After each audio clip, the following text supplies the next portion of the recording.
ये 208 कंपनियां भाजपा शासित राज्यों से उनकी पुलिस आई है। भाजपा पाप करता रहे, इलेक्शन कमीशन उसका पाप धोता रहे। इलेक्शन कमीशन टूल बन गया, लग रहा है मर गया है। बंगाल, कर्नाटका, तमिलनाडु से क्यों नहीं मंगाए भाई? झारखंड बगल में है, यूपी का आ रहा है, मध्य प्रदेश का आ रहा है, झारखंड अब बंगाल का क्यों नहीं आ रहा? दोनों बॉर्डर के इलाके में है। तो फिर भी ये आंकड़ा क्यों छुपाया जा रहा है, सबसे बड़ा मेरा प्रश्न है। 68% पुलिस ऑब्जर्वर जो है वो बीजेपी शासित राज्यों से है। कितना टेक्नोलॉजी का जमाना है, एआई का जमाना है। ये बताओ, अमित शाह और मोदी जी के राज में इलेक्शन कमीशन ठप हो गया। बेकार के जो उप मुख्यमंत्री हैं उनसे हमने पूछा कि एक काम बता दो जिसमें बिहार पूरे देश में नंबर 1 हो। डेरा काहे जमाए हुए हैं गृह मंत्री? देश में थोड़ी और कोई काम है? जहाँ चुनाव है वहाँ बेईमानी वाला काम है। सीएम हाउस से भी एक आध रिटायर्ड अधिकारियों द्वारा लगातार फोन जा रहा है बड़े बड़े जिला के अधिकारियों। बौखलाहट बताती है कि ये लोग जाने वाले। अमित शाह बिहार को उपनिवेश बनाना चाहते हैं, बाहरी लोग कब्जा करना चाहते हैं, बिहारी होने नहीं देगा। इस बार करारा जवाब मिलेगा, जनता से मिल रहा है। 4 दिन बाद भी आंकड़े जो है सार्वजनिक नहीं किए गए हैं कि पुरुष ने कितने मतदान किए और महिलाओं ने कितने। अब चुनाव आयोग से कई हमारी सवाल हैं जो हम पूछना चाहते हैं। हालांकि आप लोगों ने तो सराय रंजन या समस्तीपुर का देखा ही होगा कि पर्चियां जो है किस हिसाब से वीवीपैट का फेंका हुआ था। इसमें कई लोग सस्पेंड भी हुए हैं बाद में। जब हम लोगों ने आवाज उठाई तब लोग डरे हुए हैं, सत्ता में बैठे लोग घबराए हुए हैं। कल हमने एक वीडियो भी जारी किया था, आप लोगों ने देखा होगा कि भाई केंद्र मंत्री, गृह मंत्री को कोई काम नहीं है। पटना में लगातार कई दिनों से डेरा बनाए हुए हैं। कई बड़े बड़े अधिकारियों को बुलाया गया है, निर्देश दिए गए हैं, अपने रेंज का देखना है उनको, कहाँ डिस्टर्ब करना है, किन किन व्यक्तियों को चुनाव से पहले उठाना है। मतलब सीएम हाउस से भी एक आध रिटायर्ड अधिकारियों द्वारा लगातार फोन जा रहा है बड़े बड़े जिला के अधिकारियों को, रेंज वाले जितने अधिकारी हैं, बुलाया जा रहा है, निर्देश दिया जा रहा है। तो ये बौखलाहट बताती है कि ये लोग जाने वाले हैं। हम लोगों की पैनी नजर है, जनता एक पांव पे खड़ी है। हम तो चाहेंगे कि जितने अधिकारी, सूचना हमको उन्हीं अधिकारियों से मिली है जिनको ये निर्देश दिए गए।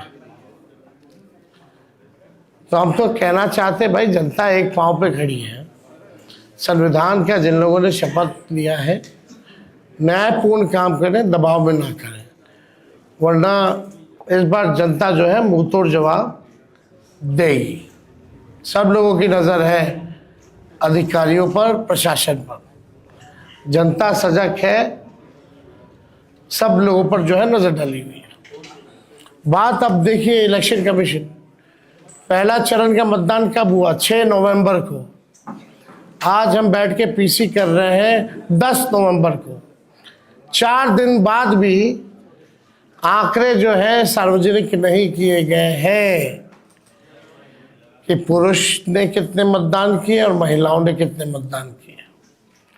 कोई भी ऑफिशियल आंकड़ा नहीं आता। पहले भी मैनुअली, पहले के जमाने में तो उसी दिन उसी समय पता देता था मैनुअली। आजकल तो टेक्नोलॉजी का जमाना है। फिर भी ये आंकड़ा क्यों छुपाया जा रहा है, सबसे बड़ा मेरा प्रश्न है। 4 दिन हो गया, यानी आप समझिए, मान लीजिए 11 को अगर वोटिंग है और 14 को रिजल्ट है, तो आपको 14 तक पता ही नहीं चलेगा कि कितने पुरुष और महिलाओं ने वोटिंग की। This is a joke. कितना टेक्नोलॉजी का जमाना है, एआई का जमाना है। ये बताओ, अमित शाह और मोदी जी के राज में इलेक्शन कमीशन ठप हो गया है। अरे भाई, इतना तो पहले के जमाने में उसी दिन उसी वक्त मैनुअली लोग निकाल करके दे देता था कि इतना प्रतिशत जो है पुरुषों ने मतदान किया, इतनी प्रतिशत जो है महिलाओं ने मतदान किया, और ये उम्र के लोगों ने इतना इतना मतदान किया। आप मीडिया के लोग यहाँ हैं, विद्वान लोग हो, जरा बताइए, आप लोगों को जानकारी में है क्या ये? कहीं भी ऑफिशियली ये बात आई है? Where is election commission? मतलब भाजपा जितना पाप करेगा सब पे पर्दा इलेक्शन कमीशन डालेगा। भाजपा पाप करता रहे, इलेक्शन कमीशन उसका पाप धोता रहे। इलेक्शन कमीशन टूल बन गया, लग रहा है मर गया है। ये तो सिंपल सी बात है भाई। विदेशों में कितना देश का नाम बदनाम करेंगे। विदेशी पत्रकार भी अगर पूछेंगे भाई कितना रेशियो है, 4 दिन हो गया चुनाव को, अब तक नहीं आया, तो देश का तो मजाक उड़वा रहे हैं लोग। तो हम तो जानना चाहेंगे कि भाई जल्द से जल्द दे दो। ऐसा जो आप लोगों का रफ्तार है, लग नहीं रहा कि दूसरा फेज वाले का पता भी चल पाएगा कि कितना रेशियो में किसने किसने कितना मतदान किया। आपको हम बता दें कि सीसीटीवी लगातार जो है कई जगह जो है, जो स्ट्रांग रूम का वो जो है बंद आ रहा है। उसमें हमारे पार्टी के लोग सजग हैं, और कहीं भी कुछ आता है तो हम लोग कंप्लेन भी करते हैं, लेकिन ये बार बार लगभग हर जगह जो है स्ट्रांग रूम का जो सीसीटीवी है वो बंद हो जा रहा है। आखिर क्या कारण है? इसमें चुनाव आयोग को जो है सफाई देने की जरूरत है। और आपको हम इंटरेस्टिंग डेटा बताना चाहते हैं जो इलेक्शन कमीशन ने अमित शाह जी के निर्देशों पे शायद किया होगा। एक तो आंकड़ा हम आप लोगों के सामने रखना चाहते हैं। ये आंकड़ा भाजपा या एनडीए शासित इन राज्यों से आए हैं जवान। उत्तर प्रदेश से 40 कंपनियां, गुजरात से 27 कंपनियां, मध्य प्रदेश से 23 कंपनियां, असम से 15 कंपनियां, महाराष्ट्र से 25 कंपनियां, छत्तीसगढ़ से 15 कंपनियां, राजस्थान से 10 कंपनियां, मिजोरम और हरियाणा से 8-8 कंपनियां, नागालैंड से 15 कंपनियां, मेघालय से 7 कंपनियां, गोवा से 6 कंपनियां, त्रिपुरा से 5 कंपनियां और उत्तराखंड से 4 कंपनियां, यानी कुल 208 कंपनियां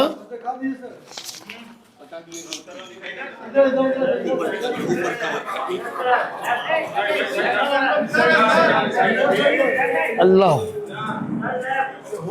चलिए देखिए, यानी 208 कंपनियां भाजपा शासित राज्यों से उनकी पुलिस आई है। पहले बिहार विधानसभा चुनाव 2025 में सुरक्षा और निगरानी की व्यवस्था के लिए ये गंभीर सवाल जो है खड़ा हुआ है। ये गंभीर सवाल खड़ा हुआ है। बंगाल, कर्नाटका, तमिलनाडु से क्यों नहीं मंगाए भाई? झारखंड बगल में है, यूपी का आ रहा है, मध्य प्रदेश का आ रहा है, झारखंड अब बंगाल का क्यों नहीं आ रहा? दोनों बॉर्डर के इलाके में है। तो मेघालय और त्रिपुरा से आ रहा है, नागालैंड से आ रहा है, लेकिन झारखंड, बंगाल और आपका तमिलनाडु कर्नाटका जैसे राज्यों से क्यों नहीं आ रहा, केरला से क्यों नहीं आ रहा, वेस्ट बंगाल वही हुआ, क्यों नहीं आ रहा? ये तो भाई बड़ा सवाल जो है खड़ा हो गया।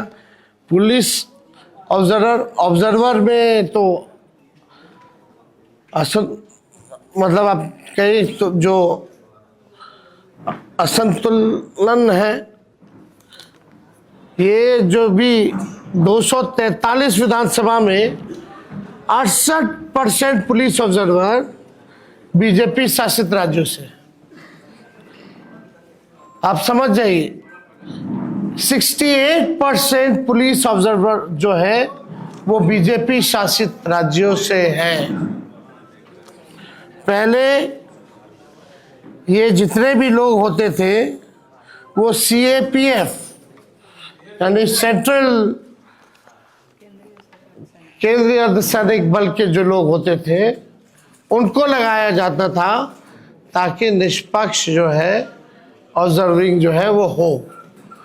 लेकिन इस बार 68% यानी हमने आपको आंकड़ा दिया 208 कंपनियां भाजपा शासित राज्यों में से। अब ये तो देख लीजिए, अमित शाह जी आए इसीलिए ना, डेरा काहे जमाए हुए हैं गृह मंत्री, देश में थोड़ी और कोई काम है?